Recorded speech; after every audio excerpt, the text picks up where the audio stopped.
তোমরা অনেকেই এটা শোনার জন্য বসেছিলা যে ভাইয়া লাস্টে, হ্যাঁ শোনো, তোমাদের লাস্টে একটা আমার মাঝখানে মোটিভেশন এই হাবিজাবি অনেক শুনছো, কিন্তু ব্যাপারটা হচ্ছে যে দিন শেষে আনন্দের অনুভূতিটা কেমন, আসলে আনন্দগুলো কখন আমাদের মনে হয় যে আসলে এই জিনিসটা পাইছি বা এই জিনিসটা অ্যাচিভ করছি।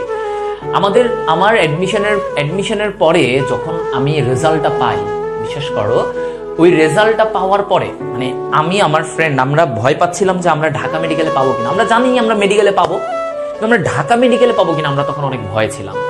হ্যাঁ, তো আসলে মানে এখন আমি যেটা আসলে বলতে চাচ্ছি যে হ্যাপিনেসের মোমেন্টটা, তোমরা রেজাল্ট বা তুমি একটা অ্যাচিভ করার পরে তোমার আসলে ব্যাপারটা কেমন লাগে, খুব ভালো লাগে।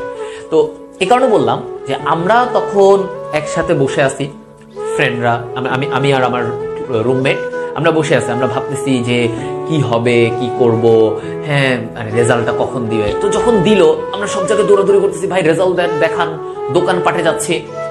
আমাদের কাছে তখন অ্যান্ড্রয়েডটা ছিল না, তো ভাই দোকান পাঠে যাচ্ছি, তো দোকান বলে যে না না ভাই ব্যস্ত, দেখায় না। পরে বুঝছো আমার বন্ধু তার বড় আপুকে ফোন দিচ্ছে, বড় আপুকে ফোন দেওয়ার পরে আপু বললো যে, আপুকে বললাম আপু একটু রেজাল্টটা দেখে দেন না আমাদের। আপু বলে হ্যাঁ বলো। তো আমার বন্ধু রোল বললো, হ্যাঁ ও আগে রোল বললো।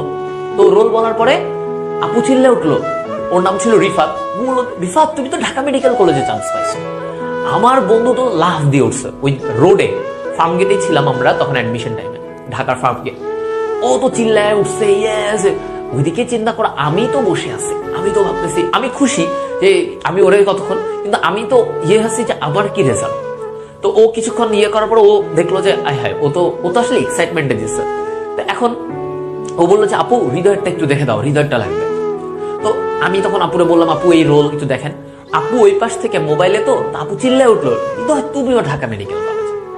তো এই যে ব্যাপারটা, তখন আমরা দুইজন তো পাগল, মানে দিশেহারা, রাস্তার মাঝখানে নাচানাচি শুরু করে দিছি, বুঝছো। এই যে তখনের যে আমাদের এনার্জিটা, আমরা লাফালাফি শুরু করছি, মানুষ তো ভাবতেছি পাগল নাকি এরা লাফালাফি করতেছে কেন। তো অনেকে জিজ্ঞেস করছে এই কি করতেছো এরকম। তা আমি বললাম আমাদের মেডিকেলের রেজাল্ট দিচ্ছে, আমরা দুজনেই একসাথে ঢাকা মেডিকেল কলেজে। অ্যান্ড ট্রাস্ট মি এখন আমাদের একসাথে আমাদের চলাফেরা উঠা বসা আমরা দেখি, একসাথে ক্লাস করি, ভালো লাগে সেই মোমেন্টগুলো। এখনো মনে হয় যে এই স্টুডিও থেকে ঠিক 5 মিনিট হেঁটে গেলে আমার ওই রোডটা, আমাদের এই স্টুডিও থেকে আমার ওই যেই জায়গায় আমার রেজাল্টটা বের করছিলাম জানছিলাম সেটা 5 মিনিট হেঁটে যাওয়া লাগে। আমি এখনো প্রায় সময় এখান দিয়ে হাঁটলে ওই জায়গাটা আমার এখনো ভেসে ওঠে যে ওই জায়গাটা ছিল যেখানে আমি রেজাল্টটা পাইছিলাম ঢাকা মেডিকেল কলেজে।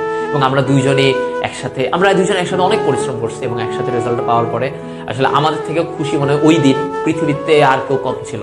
এবং আমরা দুইজন একই একটা স্ট্র্যাটেজি নিয়ে আগাইছি, দুইজনের গোল এক ছিল, দুইজনের এফোর্ট, দুইজনের পরিশ্রম এক ছিল, and we got our result. হ্যাঁ, আমরা কিন্তু এমন না যে পুরো মনে করে ইন্টার লাইফের 2 বছর কোপায় পড়ছি, এমন না। আমি আগেও অনেক জায়গায় বলছি আমি ইন্টার লাইফে ফার্স্ট ইয়ারে অনেক নর্মাল এভারেজ পড়াশোনা করছি, কোনো রকম চালাইছি, বাট সেকেন্ড ইয়ারে আই ওয়াজ লাইক হেল। অনেক স্টুডেন্টরা আছে ফার্স্ট ইয়ার থেকে কোপায় পড়ে, গুড, ভেরি গুড, কিন্তু আমি এটা পড়ি নাই, বুঝছো, আমি এটা করি নাই। তো আমার যেটা হয়েছে যে আমি এই কারণে সেকেন্ড ইয়ারে প্রচুর পাগলা পড়াশোনা করছি, এইচএসসি 4-5 মাস আগে প্রচুর পাগলামি করছি, পড়া মানে একদম সব বই খেয়ে ফেলছি, যত রাইটার বই আছে বায়োলজি কোনো কিছু বাদ নাই। আলিম স্যারের বোটানি পর্যন্ত পড়ছি, আবুল হাসান স্যারের বোটানি পড়ছি, আলিম স্যারের বোটানি পড়ছি, মাজেদা বেগম ম্যাডামের বোটানি পড়ছি।